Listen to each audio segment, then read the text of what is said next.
Seigneur, que ta grâce, seule ta grâce. Nous voulons instaurer un état de droit. Et dans un état de droit, il y a une justice indépendante. Ce n'est pas à l'individu Félix Tshisekedi de commencer à faire justice.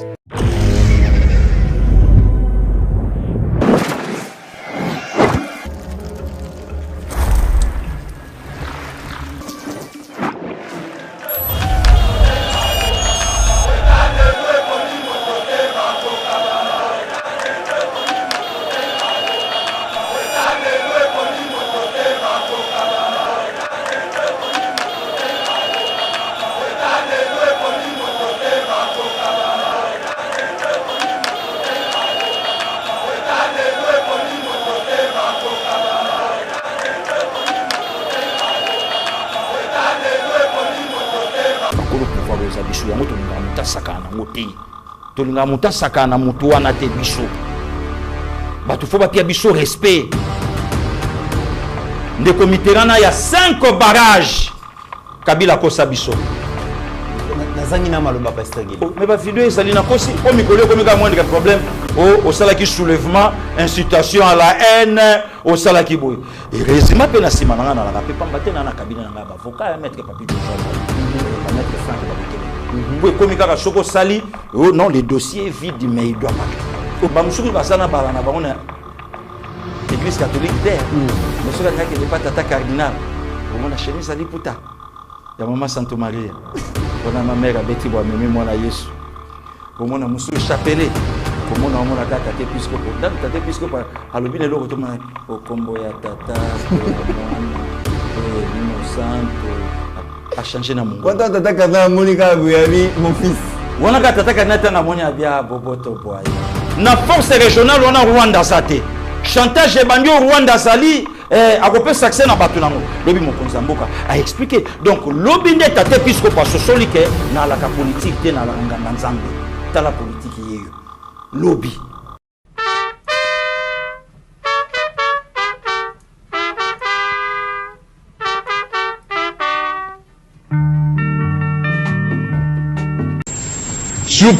Surtout, ne prenez pas un centimètre de la République démocratique du Congo.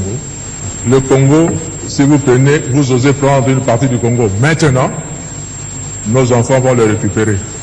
Les forces de défense du Rwanda ont, cette fois et à découvert, décidé de violer l'intangibilité de notre frontière et l'intégrité de notre territoire en occupant la cité frontalière de Bunagana ce lundi.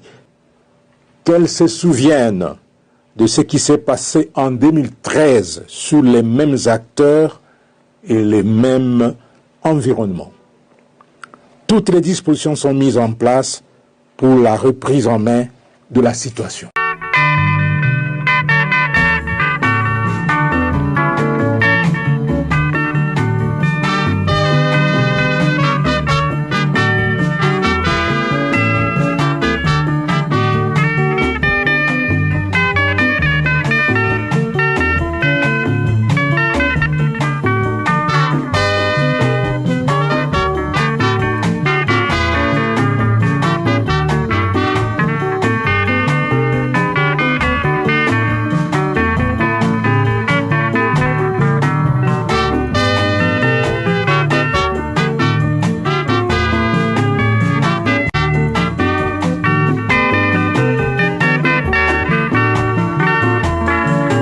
Mesdames et messieurs, bienvenue sur Eba TV. Très heureux de vous retrouver en ce début de la semaine dans le cadre de notre émission Éveil patriotique. La semaine était trop chargée, la semaine passée était trop chargée pour le chef de l'État. Il a un qui début la semaine actualité la semaine, il y a week-end pardon. Mon Mboka azalaki bongo na Kibomango donc Kinshasa à 30 km et à centre-ville. Et pas wapi akenaki ko inaugurer bongo 30 villas sur 190 vous allez prévu pour na officier supérieur to kolobela on a 4 émissions bokoyoka bokomona ba image mokonza mboka tanga silisi wana akenaki bongo na aéroport national ya Ndolo et pas wapi akeko inaugurer piste d'atterrissage après presque 85 ans Banda Batonga yango, je pense, en 1942, quelque chose comme ça. 80 ans, Lelo Boende Mokonziamboka, ba inauguré, donc ba asphalté yango, l'issous, ba réhabilité, j'allais dire, voilà, ba réhabilité yango. Mais on se pose des questions, depuis tous ces temps, qu'est-ce qui a été fait? Beaucoup de monde a ba photo, nandenge, avion ya libosope atterrir, azalaki wana. Le chef de l'État à Longwewana a un marché de la liberté, vous voyez que marché de la liberté, c'est un marché construit en cadeau na na Tchangou ndenge combataka ba Rwandais na 1998. Donc musée a tongela ka bango yango mais deux pavillons ezika ki batu balela ki akosakanante vous voyez que mboka pas ses ali batatana ba mama ba mipesa na koteka pour subvenir na ba besoin ya famille na bango kasi zika ki ba yeba kite ba kosala ndenge nini mokonzi mboka ba réhabiliter yango deux pavillons apesi bango pe groupe électrogène ya munene pour na kopalier na likambo ya délestage. On en parle dans cette émission et le chef de l'État aussi a kene ko inaugurer pe lisusu. Donc pont ya Bongolo boyebi que ça fait plusieurs années que vraiment pont wana et pe ça passi Maya Kalamu, donc débordaka, batu ba éviter basala nini, ba kima ba mapang ba tekate mais ba kima ba mapang na bon parce que Mayuane banaki ko zaina nzela olekate pont ezaki tellement nassé rivière comment qu'il likole ba posé problème, il a fallu que le chef de l'État président Félix Azala Bongo élu par le peuple congolais pour qu'une situation cette situation puisse trouver une solution mesdames et messieurs et Yangwana et Kamusi Batu mais au-delà de tout ça Torobeta Lisolo il y a démocratie dans le développement. Dans ces pays, les lots de infrastructure. En 2018, mesdames et messieurs, élection coûta kibiso 600 millions de dollars. Dans 600 millions de dollars, on a tout ça élection. Élection et zongi selibiso, les mêmes personnes qui ont géré ces pays pendant plusieurs années au Bassala et l'autre côté. Tozo pour la démocratie pouvait permettre le développement. Mais Banda 2001. Banda 2006, tu opté pour la démocratie, l'élection, mais est-ce que changement, un cycle électoral et apporter développement, tu apporter développement. Entre démocratie et développement, peuple a besoin de nini. Tu as la peine à 4 émissions, 600 millions de dollars, République a dépensé qui pour l'élection en 2018. En termes d'infrastructure, en termes de développement, ça pouvait faire quoi? Mesdames et messieurs, to fandeli bongo na ba sujet oyo to uti koloba. Bienvenue na émission oyo boko kamwa mbongo oyo élection ekoki ko consommer et puis mbongo wana soki ekoki ko sala nini na terme ya développement. Pasteur Gili, votre chouchou Azawana, il va répondre à toutes nos questions sans tabou. Merci na équipe technique na moni Rabi Mokoko na moni mes chers coachs de Azawana, sans oublier notre jeune frère des papas. Pasteur Gili, bonjour et bon début de la semaine. Merci à vous, de Cométéran. Bonjour na Yolokola. Bonjour na Bande Cognon Soya Yeba TV. Oui. Oyo ba so capté biso partout dans le monde. Oyo lelo et le baranangwata Bande Komusu babi na Kolanda na France 24 mais so na landi Yeba TV 0. Voilà. Donc Bande Komusu ba le biso na landi ja Yeba TV. Na bi ke Yeba TV ya lo barananga nyonso po makambo Yeba TV ya lobaka. Ata ceux qui to boyango lelo lobito ya koyo kango kaka ninge Yeba TV ya lobaki ndenge pe lobame. Donc voilà pourquoi bandeko ebele lelo basali biso confiance de Cométéran. Au moni même lelo attendez qu'on a biso moi c'est une congolaise vivant au Canada oyo azo postulé na ba élection municipale na bango na ebonga ya conseillère madame Yvette Achiriende oyo lelo biso pe Yeba TV to accompagner to chez Maboko pe to sengi na bande konyoso ba congolais ba na Ottawa ba tombo la drapeau Congo na nzela mama Yvette Achiri na je appelle belé babi mama Yvette wana za choix ya ba congolais choix vraiment ya ba congolais pourquoi pas les africains ba soutenir en tout cas place wana. Donc c'est une obligation pour na biso de Cométéran oyebi vie esengaka prière te oyebi vie esengaka bete elote mais vie esengaka pe courage yango somona même na kata biblia nzamba zo recommander mutu na courage sois fort sois courageux boyina boye donc engelo baker non seulement ba capacité o yazanango mais courage aussi de commit ya kotombola drapeau ya Congo na Canada ya kotombola drapeau soka zalai kapinga on a koyoka ba makelele belé Fachi a pistonné de Konaye mais une patriote une congolaise des pères et des mères le na Canada ba potentialité na ye et sengi ke amema Congo na mapeka pe ba tombo la drapeau à Congo. Pourquoi pas le Congo? Pourquoi pas le ba congolais et congolais? Pourquoi le ba africain? Oh nyon sur le baza na Ottawa, bacha maboko na mama Yvette Achili yende. Voilà des communautés. Très bien, pasteur Guili, en tout cas maman Yvette, on a un soutien total à Eba TV. Donc na niveau nabiso, nous allons tout faire, tout soutenir yo na niveau nabiso pour que vraiment ozo aibonga wana. Pasteur Guili, to kotina vif ya émission nabiso ezali beaucoup plus to le bela rapport na Congo. Oui. Aujourd'hui, Congo ezali na bitumba, Rwanda ezali ko bundisa biso à travers M23. Oui. Et na bitumba wana bato bazali na ligne de front, ezali bato ba pona kolata tenue ya ba soldats. Oui. Ba défendre l'intégrité territoriale. Bato ba mi pesa ba mi bonza pour ko sécuriser mboka. Et aujourd'hui, pasteur Guili, ça fait plusieurs années, soldats zali sous la valeur T. Soldats za mutu pamba, soldats za mutu za négligé. Le chef de l'État a commis à Bonga, à l'objet soldat, azali mutu faut qu'on respecte parce qu'après ta serment dans le drapeau congolais, soldats za na famille naie et sengeli bana batanga, to moni na kanchach, ba école etongami, ba réhabilité ba école. Tu es na kan kokolo, tout le monde soldat, azape mutu, abelaka, sera belé sengeli l'état soigné. Hôpital les na kan kokolo, ba matériel les wana nulle part ailleurs. Et si li wana te, mokonzi mboka alobi ba officier supérieur. Ba officier baza bombardé te, au côté armé lelo, lobo commis général non. Ba officier oyo ba salita na baron armé, ba pesi vi na baron armé. Le loba commis ba officier supérieur mokonzi mboka lobi esengeli l'état esengeli gouvernement esengeli mboka et placer ba na meilleures conditions parce que za bato bandima commis bonza pona mboka. Pasteur Guili Rabbi moko kazola kisabiso déjà ba photo oyo elekaki na kibombango kuna. Pasteur Guili, un civil qui arrive mais qui honore l'armée a mokonzi mboka sali boy. Et comment motiver batouté bakota na armée le pasteur Guili. Des comitéra matondo na yo. Donc moi je crois qu'il faut comme un niveau moko lelo na Congo, bato batali ba image mususu, bato ba yoki maka mususu, balobi ke différence ya mai na mafuta yango yo. Bato batali balobi non, oya biso te. Pourquoi? Puisque oya yo nde comitéra, ba force akate ke baloba no te ya nelinde kona yo.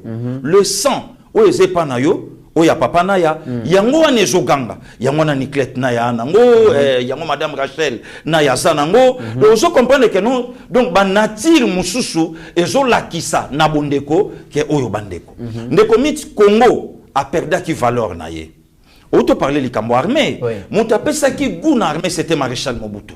Otali un officier, otali boti naye, otali modèle alingi cordelette naye na loketo, otali weple naye, otali teni, olobi omi non. Et ça même na bande ko mususu, tango azui diplôme naye ya gradua, abi na kati na kefo. Tango azui ma déjà, alati japete naye ya sous letina. Et ngelo bake azo kende armée na boanya naye nyonso na moto. Mais régime ya 97 tango yé. Et qu'on bouleverser ma cambouébélé des comités. Régime à 97 déjà à 26 ans. Congo déjà présenté un général. Venu de nulle part. Venu de nulle part. Ce que tu nous as fait la formation en Chine. À 26 ans. Général. Tout le monde va biloko wana. Bombardé général. Totikali comme on a capitaine te. Bangonyo so colonel général. Colonel général. Colonel général. Et gouana ya armée ou ezalaki. Congo a perdu yango. Congo a perdu yango ne comitéran. Et toye ko vanda pendant 18 ans. Valeur ya armée et ça là qui piétiné. Il y a là qui bafoué. Au moins un mécanicien rwandais aye colonel général na RD Congo.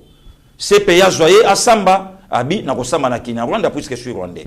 Mais oya que salani n'est pas na biso. Makambo nyonso to munyango. Alors lelo il fallait un mwanamboka, un patriote, aya na pouvoir pour ba patriote ba senga yete. Mais makila ya yemoko eganga atala lobabi mais non. Na stongi angote po papa nanga Etienne Sekedi Mulumba fille militaire. Non. Na zo sala ba biloko po makila nde zoganga. Yomoko olaxi ba photo yango wana rabi moko ko un président civil oyo bato belé ba piaka devoir à domicile est-ce que armée koto saye sans baye ba que armée zalaka apolitique armée azawana na se ya drapeau au service de sa patrie donc à répondre na makambo ya mboka mais ce que armée fallait à se soumettre à un président oyo pe a kozala na se ya makolo ya mboka voilà un Félix Antoine Tshisekedi Tshilombo sur 190 ndaku ODG sur une trentaine pour les officiers supérieurs. Oui. Bateau bala qui abandonné, en général sans véhicule, un colonel piéton à Zozo taxi, mais bateau ba serva kimboka oyo. Le chef de l'État a honoré bango na bajip. Et ceux qui wanate place à kolala, des committérants. Et le bilan de kolanga mecha kochudi. Mais pourquoi batumsu bazo pola mais bazo lingondi mate ke bazo mate pasteur Gili bazo pola mais bazo lingondi mate ke tozo pola na macho de comité est-ce que lelo yebi toza na retard ya makambo ebele lelo tango auto parler na biso likambo ya ba maison ya ba officier est-ce que yebi ke toza seul pays au monde totikala kozala na palais présidentiel te voilà mais deuxième président bima awa asalanda kuna na kawele en plein forêt oya auto bima lobi awa ba ferme nyonso na Congo yaye afanda kwa zo mopepe mais azo penser même pas que après nga ba continuer ba vivre comment mais un président ou azo fanda nanda kwa muke alobi ba intérêt na ngana nuté personnel privé non na tombola nanu intérêt national yango wana lelo ba officier supérieur bangwana pe suki wana talobi tozo kende nango ti bango nyonso mutu na mutu azo esika pourquoi ne committerant puisque ba serva ki mboko pe bazo continuer ko servir yango soda cause la mutu pambate et que ba politicien lelo ba leka bato bazo bundela mboka nde comité bi lelo ngana to la lipongi lelo député lali lelo ministre lali pongi mais militaire yo en enfant pas seulement en enfant mais atiki moi si na bana atiki moi si peut-être na tongo azuna nouvelle ya famille na ayebi pété voilà tam soupe bazo benga epé bazo soyete mais azo bundela mboka na elengi nyonso alobi fo mboka na biso elonga batu ya boye il fallait kaka fachia ya pour valoriser bango moi ton frère de comité tokenda oya na frère nanga Gilles oyo tozo compatir na ye elongo tokenda tozala na oya bamura ba oloba na biso to banda ko vanda awa 2 jours tamsuli pa okana maya lobo mais président de la République pa vandi na 2 jours pa bimi na été bomoni payete mais lelo yo soki tokolia haricot bacha viande na kati c'est que yango pe mokonza mboka allez voilà un chef de l'État wana mura voilà un chef de l'État oyo ami kotisi na kati ya population oyo avandi na kati ya peuple oyo ayebi souci ya couche nyonso ndenge ezali qui s'attendait nde committerant balakaki biso esika nini ke bientôt bazotongela officier supérieur bandako yango wana esili makelele te bruité directement to monika ka président azokita papa akata banani pona nini babiloko we salamaki déjà mais et salamaki quand et tongamaki quand voilà un patriote ne commit ne sika skoto beta masolo yo omoni bato bando kende na ba dérapage moko inutile mokate en tout cas mboka pasi en tout cas mais soko tuniye tobima totala banzela ndenge etondi na babar ya balabala bamituka ikangi ndeko mit je me pose la question est-ce que gouverneur Ngobila est-ce que l'inspecteur ya police provinciale la ville province Akin le général Silvano Kasongo avec tout le respect est-ce que basi bakoti batala ndenge ba garage oyo l'état yebité ndenge etondi si bamituka oyo de colon ngwa yebana même pas kufa efanda wana kufa efanda vice gouverneur azo bunda quand même pona kolongola est-ce que bako réussir na yebite heureusement li bakuma la mopona biso bakinois honorable Gérard Jeko na moni mikolo azo bundela ngo fort de comitera inga kokotate ah bon tronçon ya inga ko banda kaka avenue Kasavubu zwa inga na kati kokotate honorable Jekoko ba garage ya Kangila zolo azo peso place au Koba ba garage ya nzela oui et kangi ezo bomba pe bakuluna na babandi na kati. OK. Donc nesika la police azwa mutuka oya mutu atiki ya koti awa a parquet mutuka munene ye elokoti yango landango na kalu fungula ngai na koyebisa le général Silvano bakota na ba commune nesika ba pikola ba mituka na banzela ba kota na ba commune balanda ba mituka oyo evanda à l'occasion de pamba salité la ville mutaye komela na ye masanga na inga azwi mituka bakangi moyen circulation etambola ezatepe ba accident eza permanent. Lemba, n'en parlons même pas. Kapela, Koloba Koutoute. Kitambo, Totanga Koutoute. Gouverneur, il y a ville-province à Kin, à Osalanini. Voilà, Ndekomit, un fachi lelo au service de sa nation. Je crois que, ici, comme officier Bayali, Moutopé lelo alali na ndaku oyo mboke petie, na ebite le sambo, il y a ba famille, on a isani pour la chef de l'État. Mais d'ailleurs, on a le qui vidéo, on a pasteur Gilita, on a préparé émission. Mon konzambo kalobaka yango une fois président, cela yon so rosalananda kunae. Voilà. Alobaka yango. Voilà. Lelo za réalité. Voilà. Mais ba action mon konzazali ko sala déjà nazongi la muke na action ya couverture de la santé universelle. Oui, oui. Oui, avec le docteur Roger Kamba. Docteur Roger Kamba. Oui, oui. Que nanu basi azemi, bana babote misikana, baso bazo kene kobota, bakozwa bongo santé, soins de santé au félé. Maintenant yo qui ce jeune homme, il s'appelle Twitter Makasi Boé. Kikuni, cette Kikuni, a lobby d'ailleurs croissance démographique eza makasi na Congo. Tozobota bana mais qualité ya ba vie na bango eza bien té et mokonzi azui décision moko irresponsable. Décision politique irresponsable parce que ba congolais ba ko bota en désordre et que ça la économie na biso croissance à malongue eza té mais ba ko le kabele. Pourquoi ne pas encourager pasteur Gili ba makambo bien zali ko salema? Des comités, il y a des sorciers dans ces pays. Bref, quand le ba cette qui connaît. Donc faut bien en sorcellerie, pire et simple. Ce jeune homme, est-ce que Batoubaye va Kazala, candidat président de la République, dans l'élection 30 décembre 2018, on a dirigé Mboko comment? Nabatwit. Nabatwit. Un grand commerçant. Il a l'argent, ce jeune homme. Oui. Ah, non, bon, on a donc, bon, on a commerce. Les lots yotunaye. Naye bité, on dirait Twitter, donc, va créer un moment cassé pour les Congolais. Donc, Congolais, il fallait la Twitter. Manque à faire aussi. Et puis, la politique à populisme. Oui. Na contredire. Au moins, on a bêté locaux. Au moins, on a comélié. Donc, on a décision, donc, irresponsable. Na quel mboka, même à Tana Poto, et c'est qu'à social les aya kofanda. Place nini batinda batu bota, ou bien place nini batu bota en désordre. Bato babota mi tata o yazana bana 8. Est-ce que chef de l'État mtatinda qui est? Donc le lundi mtego sala keno abote belé puisque couverture à santé et commis gratuit n'importe quoi. Voilà. Des comités manquent à faire. Très bien. Ozomona. Donc il y a un moni bato quoi ba set kikuni, y bati via ko PC bagazte. Manque à faire. Voilà. Le lotan mutazo que nous sala dépôt naie, il y a candidature surtout na présidentielle. Il faut battre la âge naie. Il faut battre le niveau, non seulement niveau yachik, battre la capacité, cal naie, câble naie. Est-ce que ça y a kouvanda? Voilà pourquoi mon iskanga passé qui lit, n'a zo bonde là. Donc avec madame Elvin Okito, docteur, assiste à ma formation rapide na poto, à Zonga, puisque place naie na Congo ezali. En tout cas, MC, bossala tout boyebisa docteur Elvin Okito, yo na papa Jimpi Okito boyebisa ya Zonga, puisque place naie Congo ezolukai. Ba patient ya problème à mutu ba patient problème à mutu baza ebele. Donc de komi tango zoya. On a député, ok, docteur Tchekeye, batali diplôme, aussi sa chike, sika chike suka. Là, c'est pas un problème. Mais batala siko mutu.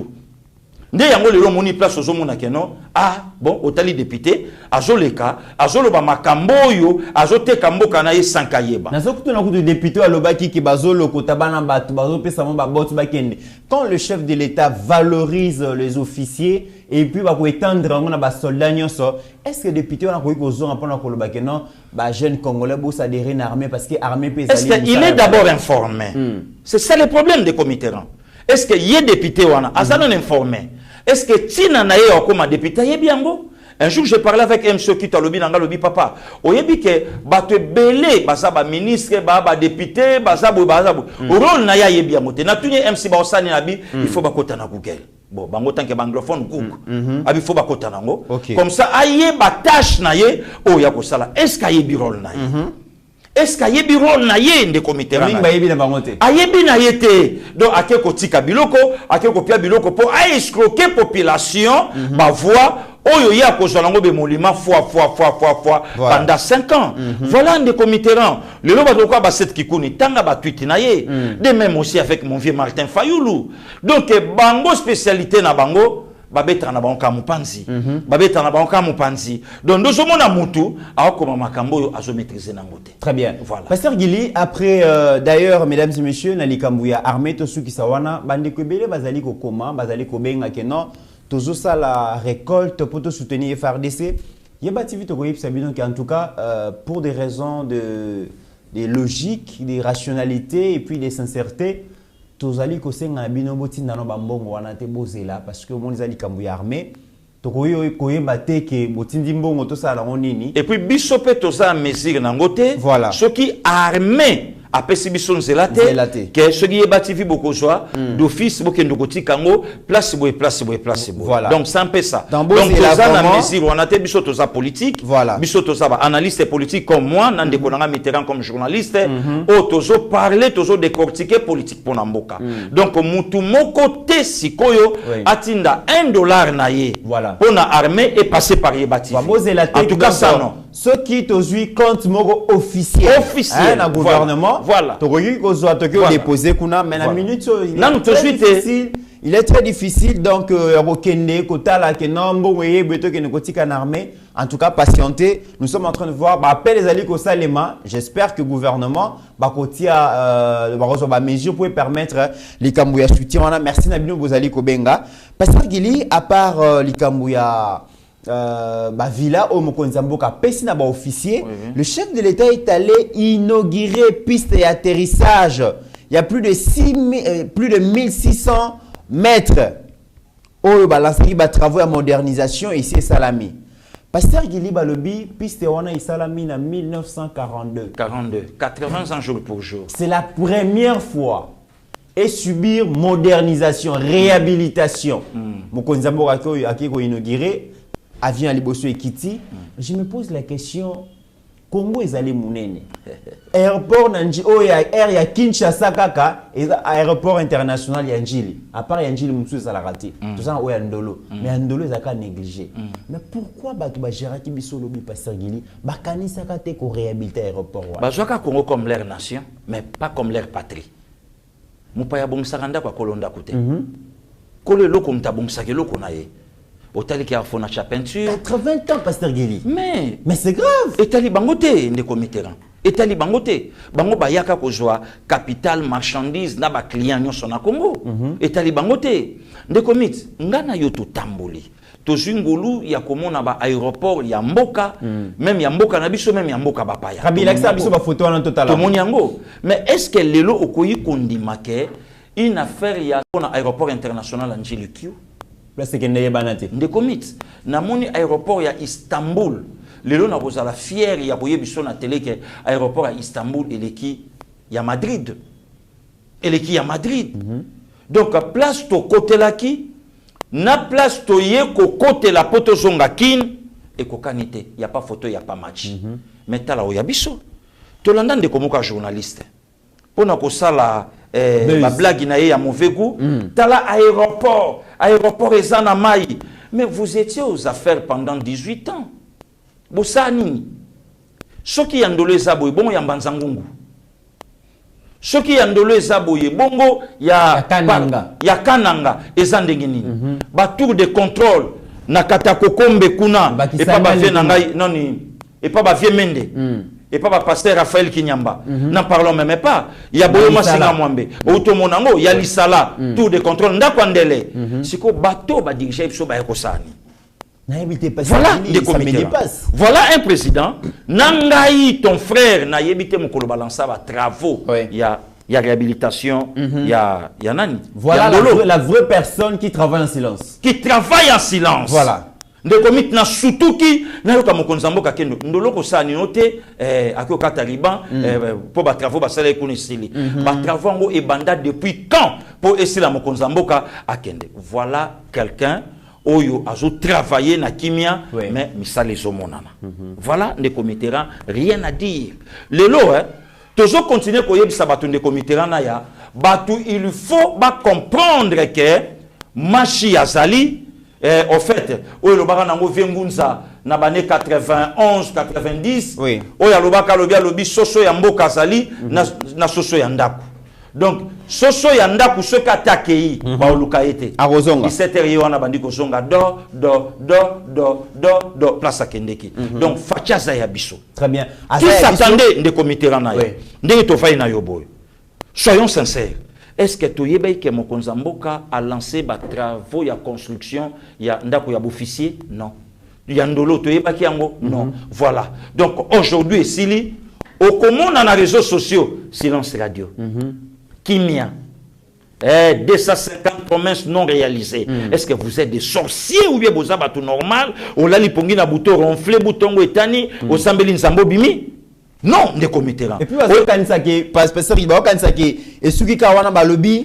ces travaux s'inscrivent dans le cadre du vaste projet national de réhabilitation de tous les aéroports du pays afin de faciliter la mobilité interne et le décloisonnement des provinces de la République démocratique du Congo. Et ça répond à Kinshasa. Voilà. Au-dessus donc l'Isala, au-dessus Katakoko. Le comité qui aéroport en Bandaka. Ngana yo to kitana aéroport en Bandaka. Ngana yo to kitana aéroport en Bandaka. Omona ngondenge sali. Ngana yo to koti to bimi na aéroport en Jili. Bon, to mona ngana yo aéroport à Oliver Tambo. Il y a pas photo, il y a pas match. Il n'y a pas photo, il n'y a pas match. Mais na 2010, kutu bakendaka sommet moko na Addis Abeba.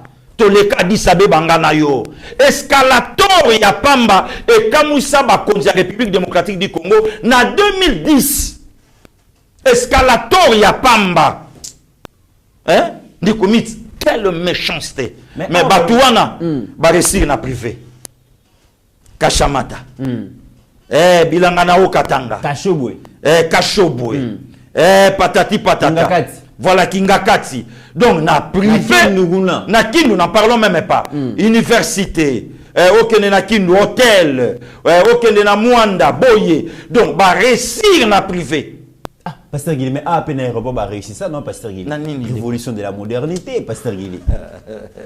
Révolution de la modernité, révolutionnaire, et puis à moderniser l'aéroport international. Gilles, révolution de la modernité. Des comics.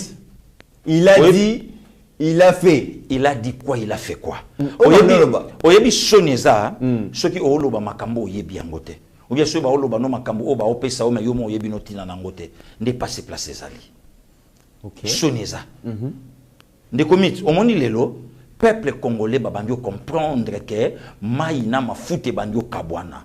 Oya biso yeyo. Mais Bamatata na Shadari balobi que le chef de l'État actuel il est en train de détruire les acquis économiques. Comme quoi? Acquis infrastructurel oyo Kabila atikaki. Comme quoi? Nalobi na Matata na Emmanuel Ramazani Shadari, le candidat malheureux, ensorcelé, envoûté.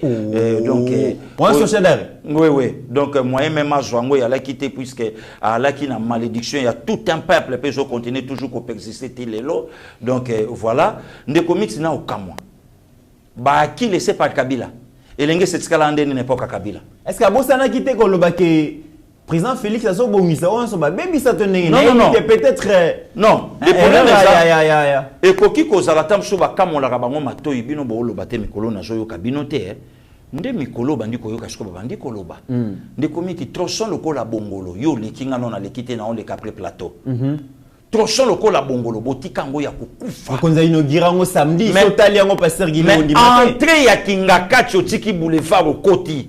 Donc, aux autres sentiments que non, il y a privé, il y a moutou. Mais bah soignons bien. Bah soignons très bien kitoko au lobanin. Ndolo bosundoli, mais parc moke sali ya moutou a créé atterrissage avion piste sali au avec kitake mataka.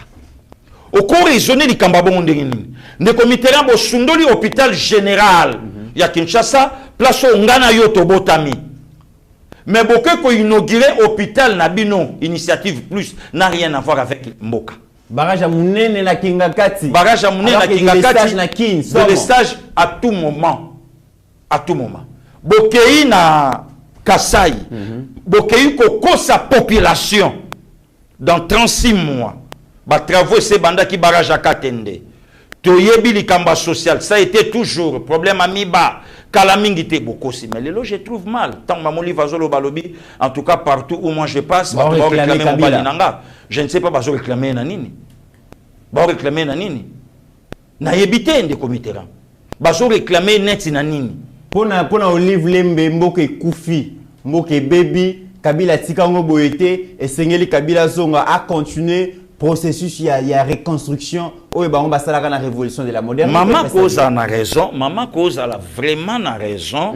Na yebi que moi si a cause sakate, maman lobaka vérité, maman cause a raison mboke Koufi. A cause a raison. Maman Olive a cause a raison mboke Koufi pourquoi puisque ba port illégaux ba botoli. Mboke Koufi pona bango. Maman Olive a cause a raison mboke Koufi puisque quota même ya bambisi na wendok ba botoli. Maman Olive a cause a raison mboke Koufi. Carte visa ba botoli. Maman Olive a cause a raison. Régal. Nyongo na l'état ina faire ba 800 millions. A cause a raison mboke Koufi. Lelo ceux qui ba bandi ko landela bango ba nyongo. Bango ba yeba ki angote. De comité na yebisaka l'ordre dans les désordres c'est du désordre. Donc tant bazo komanda ko eza na poussière bazui mai babwaki bazo benga mais biso na nzela menana o sala poussière boye nde fachi mtazo komba siko Congo. Donc d'office maman Olive a na raison ya koloba ke mboka ekufi sko mboka ekufi pa na bango carte visée zate moyenne nomination ya ministre moko ya EPST pour parfois 6 vaches, 50 vaches, et que Nembala Motam sur na Congo central pour nayo. Et ça les soute. Les lots mettent Tony Mwaba, à Siami place ouana, j'ai Camine, place au Bobandeki, Kozo Babilo, Kobote, qui après 2 semaines, bozu autant, les a souté. Vous pensez que maman livre na serré na ya maman? Akolo bake makamboye kende malamu akolo basu mambeke malamu te capital elaki ya 1 million de %. Les lois sous bongoté. Donc maman Olive avec tout le respect nga vraiment na partager à vinaye qu'en tout cas fachi a bomimboka puisque ba ordonna qui déjà ba port illégaux et zonga sko na Congo maman Olive ko sepelate. Donc lelo batala maboyeke makamba ba carte visa bakanga ata yo moko maman Olive ko sepelate ata la boye Kabila ye moko amona ke liboso na ndo ki pe bilanga te mais siko masangunga mona ko mokatango pour natala combien bokeoteka combien bokoya nango maman Olive ko sepelate. Donc quelque part fâché pour le Congo maman Olive et son mari bango baza pour la nation. Mais pasteur Gili Chikes Diemo ancien secrétaire général il y a PPRD, le tout premier d'ailleurs, il y a PPRD et puis ministre à la Défense, à lobby Fachi, Wazan Ndekona Bango, dans Mboka Ekoufi, parce que Fachi a lingi ko travailler na batute va lobby PPR, donc Fachi a eu va pouvoir nuance na maboko na ye, a lingi ko partager pouvoir na batute et sengeli po mboka kende liboso po makambo etambola malamo et sengeli Fachi akabola pouvoir na bango pasteur Gili. De comics na zo kanisa likamoto sola kana docteur Maele na ebika sazongi jamikili. Aloba ke loko moka lobi abi leader ngabi oya. Abi omoni makambo nyonso bata PPRD balobaka. Basala ka allusion na bango moko. Na bango moko. Na bango moko. Na ndenge ni pasteur Gili. Na loko na betio même ata docteur Imon place afanda ni tito sole loko na leader kala. Allusion na bango moko. Donc ba Fachi azoyiba. Bango nde bazo kanisa ke Fachi azoyiba ndenge bango babanda ikoyiba. Ah bon? Donc ton bazolo ba ke Fachi en fait à centraliser pouvoir nyonso. Basali allusion na pouvoir à 18 ans ndenge akanga ki même na justice c'est tel moyen bimezate puisque azamo kangami ya mutu fulani. Donc nyonso boko sali ko simba te ava simba fo mon d'ordre e utakuna. Donc les lope bazo kanisa bongo siko tangu via zolo bababilo ko wana. Mais les autres zo travailler nango bila. Azalai candidat na bango. Les résultats ville province à Kinshasa zandeni. Alobana biso. Voilà. Les autres zo travailler na Moïse Katumbi. Bapesa biso bilan, il y a sport, il y a ministre à sport. Les lois anengini. Les autres ont travaillé na batu belé. Donc aux monake et l'autre zo sala nan de comités à passer. Manque à dire que na liro facha ko mocha biso libanda. Facha bando ke na biso malembe tito ko kwea. Donc tout ça là par tous les moyens to contrer. Yango moni ba campagne à mer, yango moni ba campagne à bateau nyonso. Et pourtant bandaka on travaille ensemble na FCC Cash. Mais to travailler à to aller na coalition, après ça résultat coalition. OK. Voilà des comités. Pasteur Gili to sukisi chapitre à inauguration mokonzi mboka azali trop chargé et ce moment image ezali même tina butu vers tard dans la soirée ne mokonzi asukisaki passer gili totu ko beta lisolo ya banzela totu beta lisolo ya ba infrastructure ba logements sociaux totu ko beta lisolo ya ba eau électricité pe betami. La grande question, lobby presque na 18 mois pour qu'il y ait une élection générale. OK. Na 2018 élection écoutez biso bongo passer gili 600 millions de dollars. Exactement. La question qui se pose aujourd'hui, la problématique entre la démocratie et le développement. OK. Na lingi to meka kobeta masolo malamu parce que esengeli to zongisa batu lisusu mwana sima. À un moment donné bande koloba élection zali priorité esengeli social. Batu ba comprendre qui angote. Obano ba peuple azana besoin ya social, azana besoin ya développement, mais azana besoin élection té. Tant on a fini na ndako na bani ko raisonner na bité. Le quoi to comme peut une élection parce que les zongela nanu makambo bande koloba. Au lobby élection c'est bien, mais le développement c'est mieux. Parce que les expliquer mon ndengeni. Merci nayo ndeko Mitterrand ya. Biso toza ba patriote, bato ba ka opesa biso raison toujours na sima. Oui. Na banda ko lobango c'est pas les élections qui changent la situation ya mboka. Oui.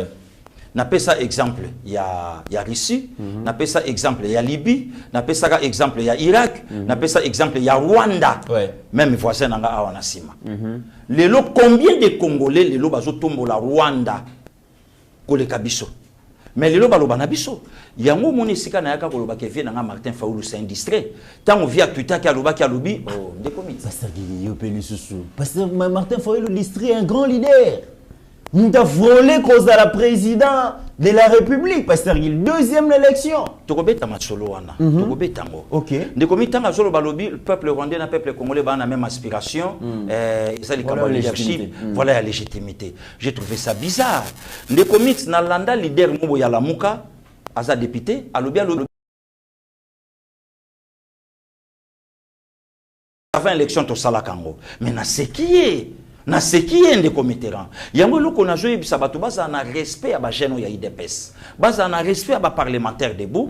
Pourquoi biso to yekoli déjà ko beta libaya. Donc c'était na libaya na ndako tata. Okay. Yoke nango na INPP 3 mois 6 mois nga déjà na yebaki yango. Et l'autre zanga ingande papier. Mais na matière na lekio na matière. Okay. Voilà, différence yango wana. Ndeko miti yoka sko likam. Lelo tango baso beta lisolo ya élection. To sala boye, to songa boye. O to lobango. Na 2006 élection, non, année passée. 2018. Élection subiso 600 millions de dollars. Oui. Na rappelé bato likambo 2006. Na 2006 il fallait consensus.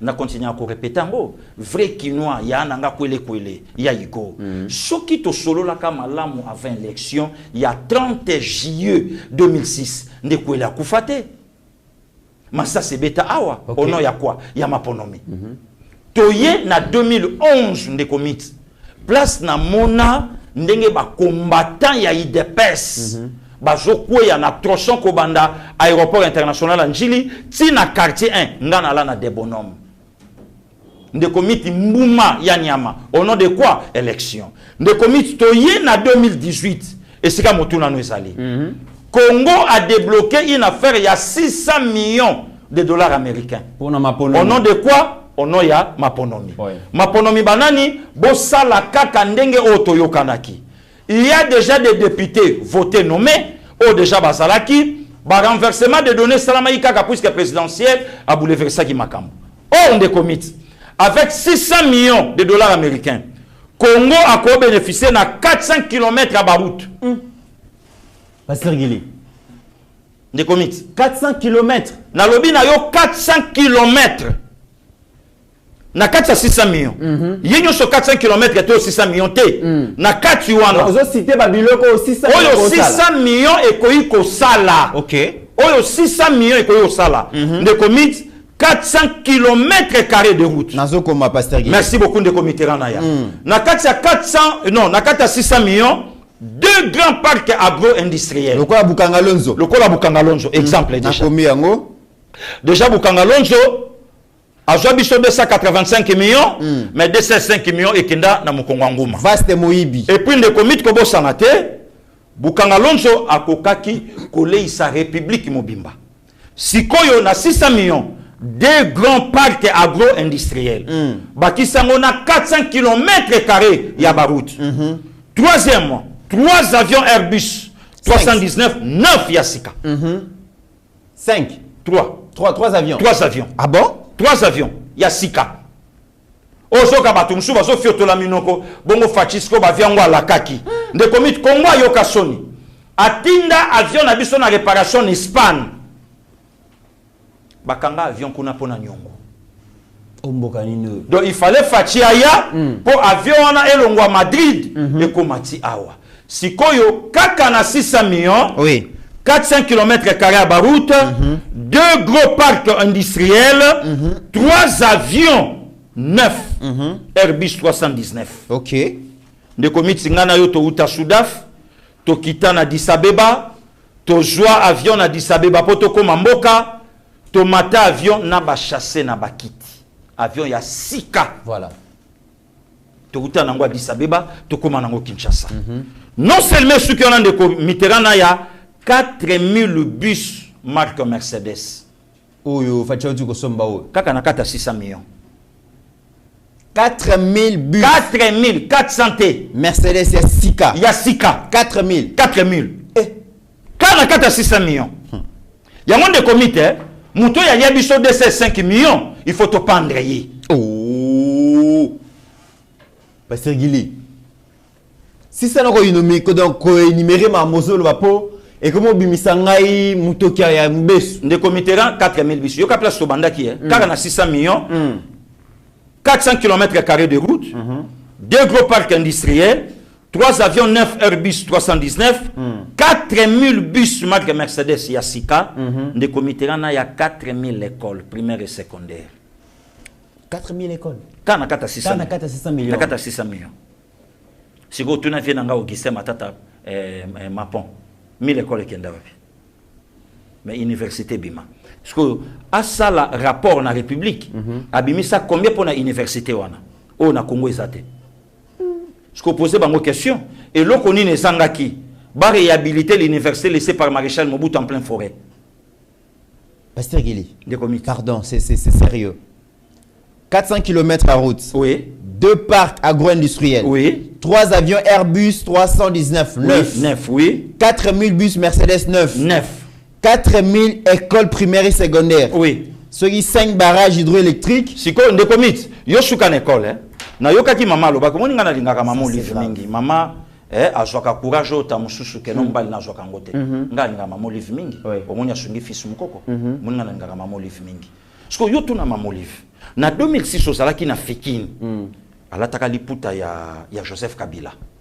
Joseph Kabila alataki safari ya manche courte interprète le kolangai vient nga veka Vitalo akitema azalaki wana monsieur akitema akitema wana kombo sika na pesi vient ngai akitema vient nga akitema alaki wana sko yo tuna mama Olive tous a besoin il y a 4000 écoles primaires et secondaires mais tangu papa Joseph Kabila Kabange azola kabiso chaque université non université moko na chaque province mamu liva vanda kiona ekokisama biso to la kakate biso to kokisama ekokisama tanga loba na biso ke to corelier Congo na baroute boye boye nde komiti ngana yo to telemana national soki 8 soki 9 na mbandaka na wenzi sekli baloba na biso ndenge to telemia 4 jours na jeep to komikini nde komiti ngana yo to longwa de Pretoria na mutuka tina Sun City musika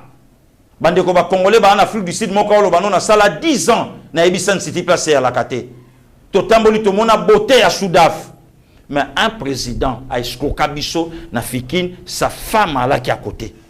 Ba vidéo ça. On va comme donneur de leçons aujourd'hui. Le donneur de leçons. Na ceux qui ont atteint des comités là, tant que kamba gratuité yé député ou un député raté.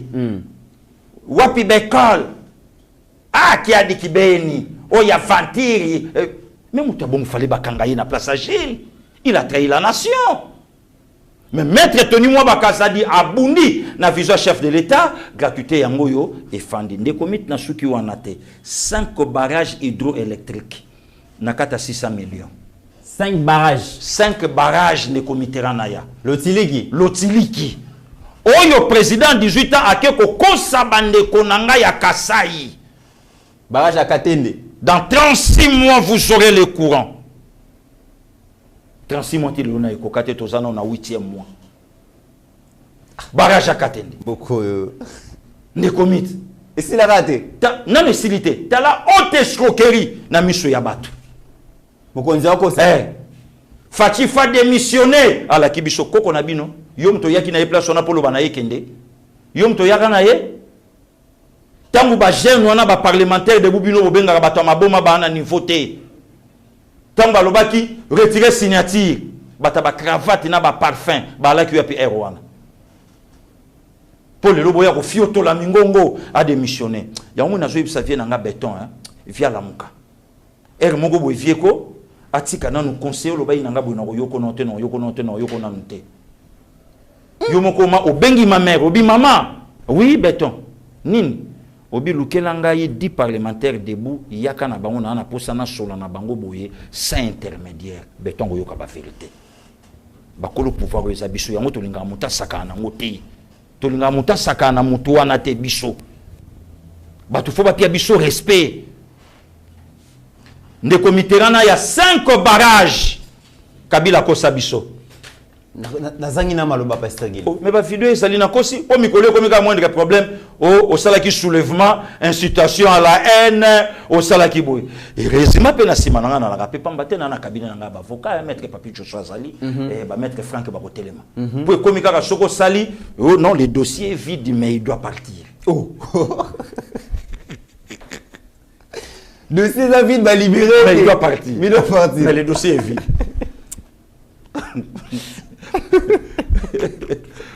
Bah, s'il vient que le dossier est vide. Le dossier est vide. Mais il faut qu'il négocie. Mais il doit partir. Mesdames et messieurs, c'est le dossier est vide. Est-ce que c'est le dossier est chargé? Chargé. Ah, ça vide. Pourquoi? Au moins, il y a mis mon boulot. Il y a moins pesé maloba. Et puis, sur la lobby, on a la mettre pour mettre la robe dans maloba. Azongi sangai. Pour la boy dossier à la plein. Net un dossier plein. Sur ce qu'il y a vide d'accueil. Bon, il y en a plein. Conséquemment, c'est quoi? Pasteur Gili. N'habite aussi ce jour. Des comités na suki on a tenu que le kasuka. Na 600 millions ya maponomi. Congo a koyi ko suki ça na 50 centrales ya eau potable. Si ko yoka souci à Batouana. Le col d'élection et se servaka toujours dans ba homme politique. Le col d'élection net ici ko. Ne comité. Na on sera clair le bango c'est une élection en décembre exact. Puisque Moutako battre d'abord fâché à Zaté. Alors batika d'abord fachi social nanu ya peuple et vanda. Nzamba pambola cardinal Mbongo apesa ye mikole belé. Oh. Pasteur Gili. Cardinal Mbongo umela na ebonga wana. Changer ce mot le pasteur Gili. Na change ka so mutation na ngabwa patrie. Oh, wana za opposante. Wana za opposante. Oh. Asalini pasteur Gili. Cardinal Mbongo alaki mal informé. Asalini. Alaki mal informé. Mal informé. Mal informé. Asalini pasteur Gili. Viens nga faula ndoke no kosaye. Katumbi ndoke no kosaye. Ozuba veli sanga bonganga boke kosa ye okosa tata cardinal boke de kosa mosali na nzambe na ndenge ni pasteur Gili ba musuku basana ba sous-traiter sécurité ba musuku basana bala na bango na église catholique te mais soka nga n'est pas tata cardinal au mona chemise ali puta ya mama Santo Maria ona ma mère Betty bo meme mwana Yesu au mona musu chapelet.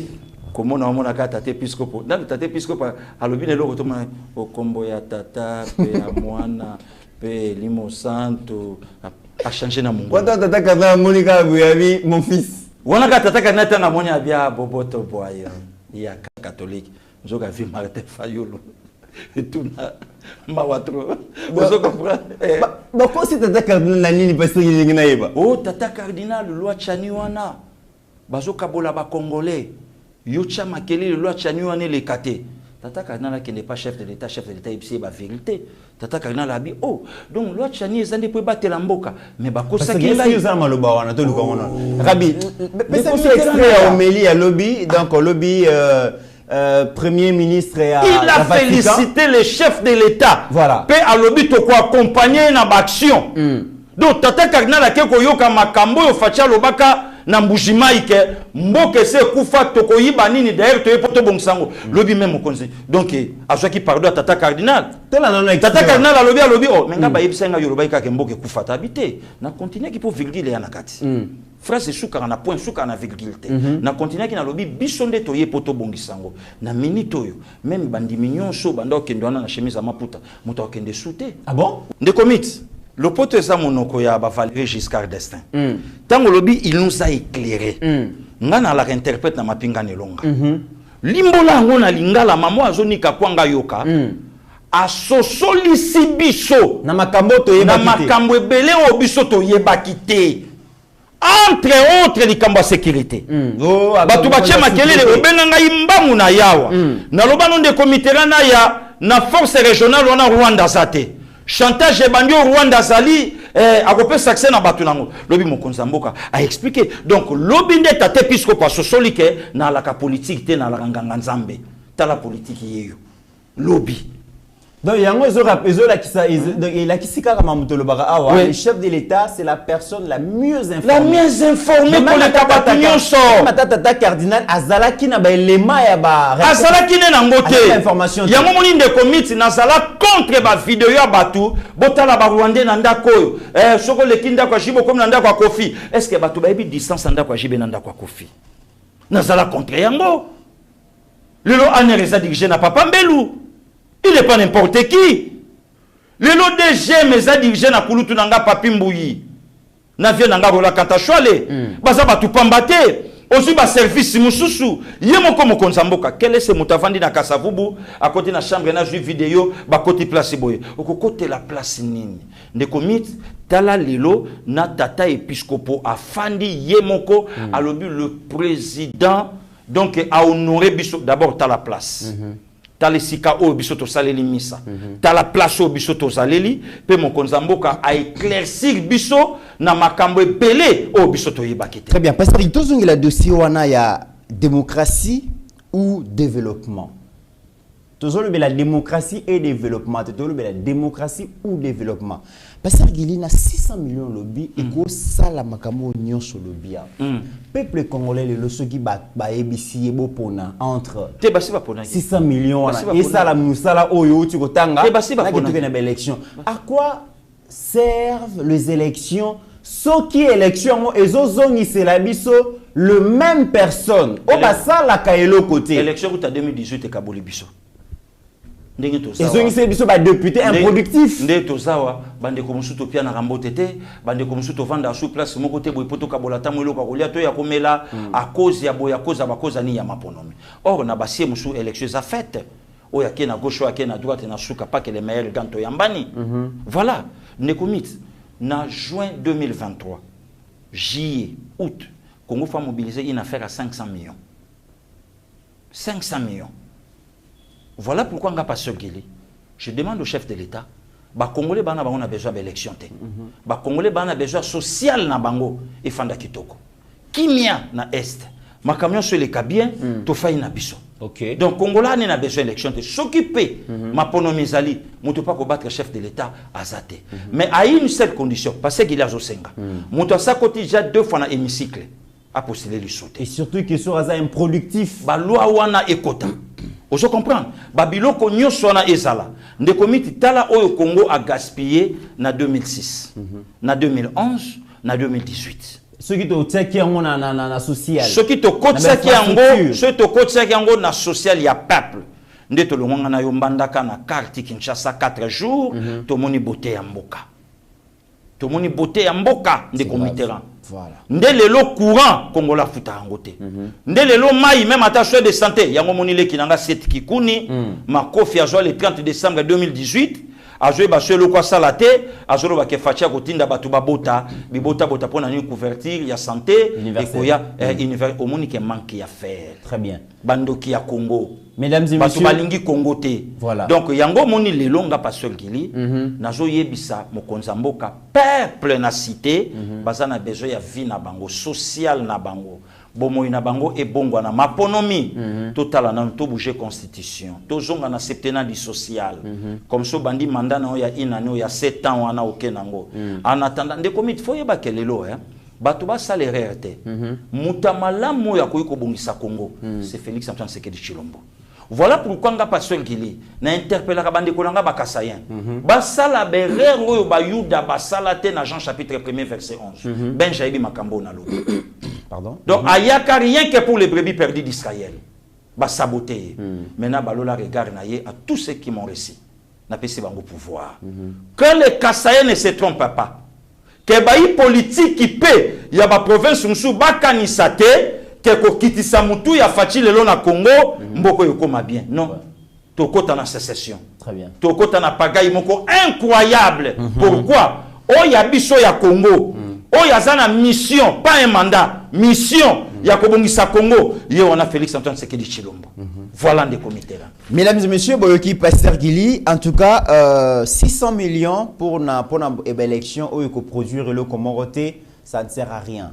À rien. Ce qui est cause de la belle élection, eux comme bateau bakoya pour développer Mboka, pour travailler pour changer Congo, on accepte. On peut parler de la démocratie et le développement. Mais ce comme démocratie ou le développement, ce comme démocratie, c'est la biso le même bateau qui médiocre lobby, bakoya ko sala elo roté autant mieux. Mais député on a oya sala qui avanti. Oui bien bikaki député on a bikaki. Soka kosana ki jour wana anaka lala, Vembo sonaka travailler. On a travaillé fort. Vembo sonaka travailler. J'ai vu Pasteur Gili. Vembo sonaka travailler. J'ai vu 600 millions de dollars, mais Moutoumora Liabiso 200, plus de 300 millions de dollars. Candidat président de la République. C'est très grave. Candidat président de la République. C'est très grave. Des millions de dollars aux Osala et l'autre côté, je pense que ils ont passé. Avant d'appeler ça, Pasteur Gili Maloba pour clôturer, Nabo Sanité. Nabo Sanité, colonel Emedo. Ouais, colonel Emedo. Joyeux anniversaire. Nabi qui est les kaki week-end. Les kaki week-end, Tobo Sanité, Yoana Bozomo Nae. Voilà. Donc, Moko ya ba GR. Ba Genoyo. Bandimi ba mi pesa na armée. Et comme on a eu na Moussa Zali Kosala. En tout cas, ça a un avenir. Mutakota na mayuana ya kalamu ya kaluka. Na mokoto na makolo. Asimbi mokonzamboka na loboko. Mokonzamboka oleka na mo epesera libaya. Voilà. Mais, koti, tala souci ya bateau lelo ba nango pona Congo. Tala souci ya bateau lelo ba nango pona mboka. Ndeko miti bato azo mikosa na ebele na Congo. Lelo Congo ça na retard. Famille moko boye baye bakangi biso autant de mbongo babotoli ba vie ya bato babotoli bolenge na biso congolais lo na Canada lo na États-Unis congolais lo na France mais ako ça la beauté na aspect ozo asali na Congo te. C'est grave. Donc quelque part faut prendre conscience que mboka na biso to battre la machi to bunde la mboka afin que to tombo la mboka we sika mboka we sengeli. Voilà le mot de la fin Pasteur Gili pour clôturer. Non nzamba battre la ba mboka nyonso nzamba battre la couple présidentielle, la distinguée première dame, na musala wazo sala auprès de son mari. Nzamba batela ye, nzamba batela mokonzamboka, nzamba batela gouvernement. Avec ba maman Adel Kaina, ba maman Gisèle Ndaya, ba maître Didier Boudimbu, nzamba batela ba maître Guy Lwandomboyo, nzambe abatela batona ba Julien Paluku, voilà batoni Mwamba Kazadi, nzambe abatela batuana Congo azana posa na bango. Voilà de comitera kimia aussi na mapinga ya mboka nanga tozoko bakobonde la pona bango Congo ekolonga po Congo ezaya biso. Congo ekolonga po Congo ezaya biso, c'est par ces termes que nous mettons fin à cette émission mesdames et messieurs, au-delà de nos divergences d'opinion. N'oublions jamais que la RDC reste plus grande que la somme de nos ambitions individuelles. En attendant, portez-vous bien car chaque jour est une vie. Merci beaucoup. Seigneur, que ta grâce, seule ta grâce. Nous voulons instaurer un état de droit. Et dans un état de droit, il y a une justice indépendante. Ce n'est pas à l'individu Félix Tshisekedi de commencer à faire justice.